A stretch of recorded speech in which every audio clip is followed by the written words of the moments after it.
आप सभी का इस क्लास में स्वागत है। इस क्लास में रेलवे ग्रुप डी एग्जाम के लिए रोज की तरह रीजनिंग के कुछ बहुत ही महत्वपूर्ण और शानदार क्वेश्चन को सॉल्व किया जाएगा, वो भी आपके एग्जाम के लेवल और पैटर्न के अनुसार। कहने का मतलब है कि जिस प्रकार का क्वेश्चन या हम यह कह सकते हैं जिस लेवल या जिस पैटर्न का क्वेश्चन आपके एग्जाम प्रीवियस ईयर में पूछा गया, सेम वही लेवल और सेम वही पैटर्न इस क्लास में रोज की तरह रखा गया है। तो आपका ज़्यादा समय न ले तो हम आते हैं सीधे अपने क्वेश्चन नंबर फर्स्ट पर। रिक्वेस्ट बस आपसे है, केवल आप लास्ट तक बने रहिएगा, क्योंकि जितने भी क्वेश्चन सॉल्व कराए जाएंगे वो भी दिसंबर के एंड तक। जान यह लीजिए कि आपके एग्जाम के लिए 1000% बहुत ही महत्वपूर्ण साबित होंगे। तो आपका समय न लेते हुए हम आते हैं सीधे अपने क्वेश्चन नंबर फर्स्ट पे। तो हमारा क्वेश्चन नंबर पहला है, सिमी रेणु से बड़ी है, गीता रेणु से छोटी है। अब आगे बोला है कि भैया प्रिया सिमी से बड़ी है। तो हमारा लास्ट में क्वेश्चन यह पूछ रहा है कि उनमें से सबसे बड़ा कौन है, तो हम यह ज्ञात कर लेते हैं। अब यही बोला है कि सिमी रेणु से बड़ी है, तो हम बना लेते हैं। अर्थात जब सिमी अगर रेणु से अगर बड़ी होगी तो कहने का मतलब यह है कि रेणु जस्ट सिमी के नीचे होगी। बाकी आप देख भी सकते हैं कि सिमी रेणु से बड़ी है। अब आगे बोला है गीता रेणु से छोटी है। अब रेणु भैया यहाँ पे है, अब गीता अगर रेणु से अगर छोटी है तो जस्ट इसके नीचे होगी। अब आगे वाली लाइन पढ़ते हैं, बोला है कि प्रिया सिमी से बड़ी है। अब एक बात, अब प्रिया अगर सिमी से बड़ी है तो कहने का मतलब भैया सिमी यहाँ पे है। अब इससे अगर बड़ी है प्रिया तो भैया प्रिया यहाँ पे आ जाएगी। अब क्वेश्चन हमारा यही पूछा कि उनमें से सबसे बड़ा कौन है, तो भैया सबसे बड़ा आप देख सकते हैं प्रिया है। लेकिन अगर यह पूछता कि इन चारों में से सबसे छोटा कौन है तो भैया क्या हो जाता, गीता हो जाता। बाकी सबसे बड़ी पूछी यानी कि प्रिया हो जाएगा, जो कि ऑप्शन नंबर हमारे बी में ही दिया गया है। केवल आप लास्ट तक जुड़े रहिए, उसके बाद तब कमेंट करिए क्लास आपको लगी कैसी। अब हम आ जाते हैं अपने नेक्स्ट क्वेश्चन पे। तो हमारा जो नेक्स्ट क्वेश्चन दिया गया है कथन और निष्कर्ष से। अच्छा एक बात, अब अगर आप ध्यान यह दे रहे हो कि आपके हर क्लास में एक क्वेश्चन तो कथन और निष्कर्ष से लिया ही जा रहा है, तो कहने का मतलब ये है कि आपके रेलवे ग्रुप डी के एग्जाम में हर शिफ्ट में 2 से 3 क्वेश्चन तो भैया पूछता ही पूछता। इसीलिए हर क्लास में कथन और निष्कर्ष का क्वेश्चन डाला जा रहा है। बाकी हम आते हैं अब अपने क्वेश्चन पे। तो हमारा कथन ई बोल रहा है कि कुछ अभिनेता गायक हैं, और दूसरा कथन ई बोल रहा है कि सभी गायक नर्तक हैं। अब एक बात, अब इसी कथन के अनुसार हमको यह ज्ञात करना है कि भैया कौन सा निष्कर्ष निकलेगा। तो इस कथन के अनुसार पहले हम डायग्राम बना लेते हैं। जैसे कि अब बोला है कि कुछ अभिनेता गायक है, तो हम बना लेते हैं कुछ अभिनेता गायक।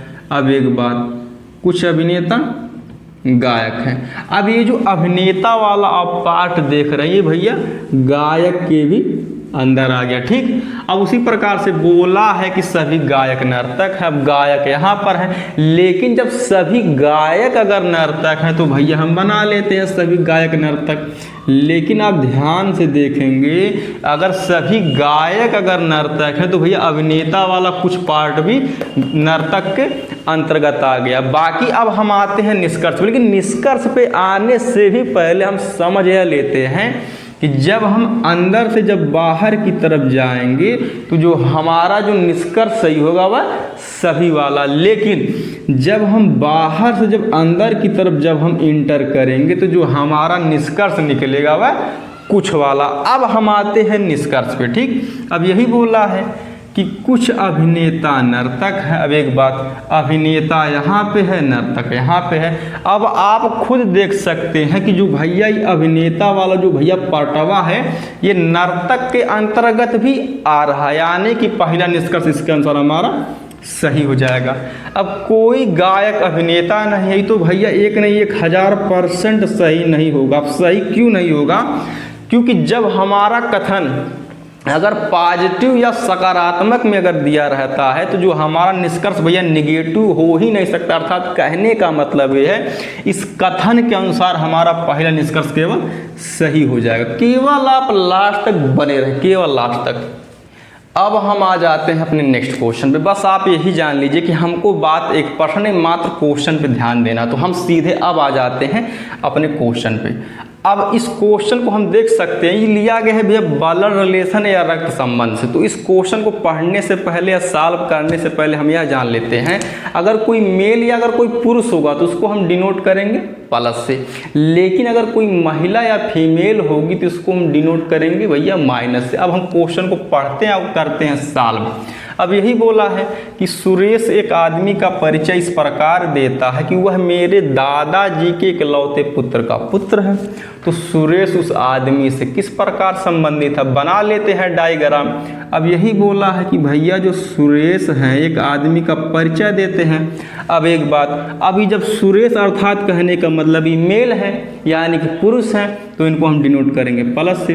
अब हम पढ़ते हैं आगे। एक आदमी का परिचय यानी कि एक आदमी या एक मैन के बारे में बता रहे हैं, तो भैया इनको हम डिनोट करेंगे प्लस से, जैसा कि आपको अभी शुरू में ही बताया गया। अब हम पढ़ते हैं आगे। वह मेरे दादा के इकलौते पुत्र का पुत्र है, यानी कि यह जो व्यक्ति है इनके दादाजी के इकलौते पुत्र का पुत्र है। अब इनके दादाजी अर्थात पहले आएंगे इनके पिताजी। अब पिताजी के पिताजी अर्थात इनके हो जाएंगे भैया दादाजी, यानी कि ये भी मेल अर्थात प्लस, ये भी मेल अर्थात भैया प्लस। अब ध्यान से आप समझिएगा, यही बोला था कि वह मेरे दादाजी यानी कि यह व्यक्ति इनके दादाजी के इकलौते पुत्र, अर्थात इकलौते पुत्र का मतलब इनके पिताजी, इनके इकलौते पुत्र का पुत्र, यानी कि यह व्यक्ति भी इनका ही पुत्र है। तो कहने का मतलब सुरेश और भैया ये आदमी भाई भाई हो जाएंगे। अब यही बोला था कि सुरेश उस आदमी से किस प्रकार संबंधित है, यानी कि सुरेश इसका भाई लगेगा, जो कि ऑप्शन नंबर हमारे सी में ही दिया गया है।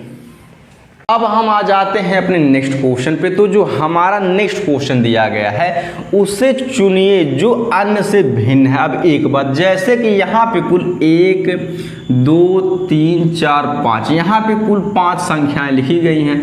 अब इन पांचों संख्याओं में से 4 संख्या एक समान होगी और जो समान नहीं होगा अर्थात वही संख्या भैया अलग होगा। अब एक बात, जैसे कि 441 होता है भैया 21 का स्क्वायर। अब उसी प्रकार से 484 भैया 22 का स्क्वायर।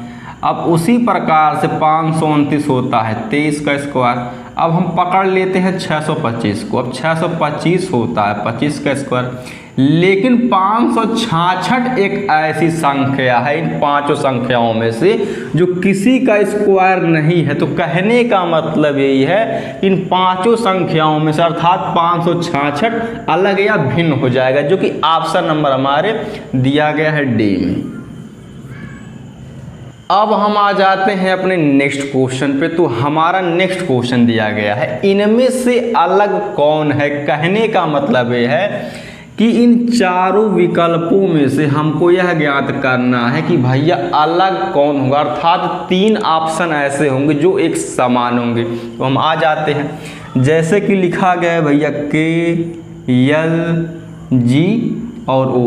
तो हम अगर ध्यान से देखेंगे तो भैया K, L एंड G ये आते हैं कॉन्सोनेंट की श्रेणी में अर्थात व्यंजन की श्रेणी में, लेकिन O आता है वावेल की श्रेणी में अर्थात भैया स्वर की श्रेणी में, यानी कि हमारा डी वाला ऑप्शन ही अलग हो जाएगा। ठीक, इस क्लास का यह लास्ट क्वेश्चन आपसे एक रिक्वेस्ट है, रोज की तरह कम से कम क्लास को लाइक शेयर सब्सक्राइब करते रहे, जिससे हमको भी मोटिवेशन मिलता रहे। बाकी रेलवे ग्रुप डी के लिए क्लास आपके एग्जाम तक कंटिन्यू चलेगी। धन्यवाद।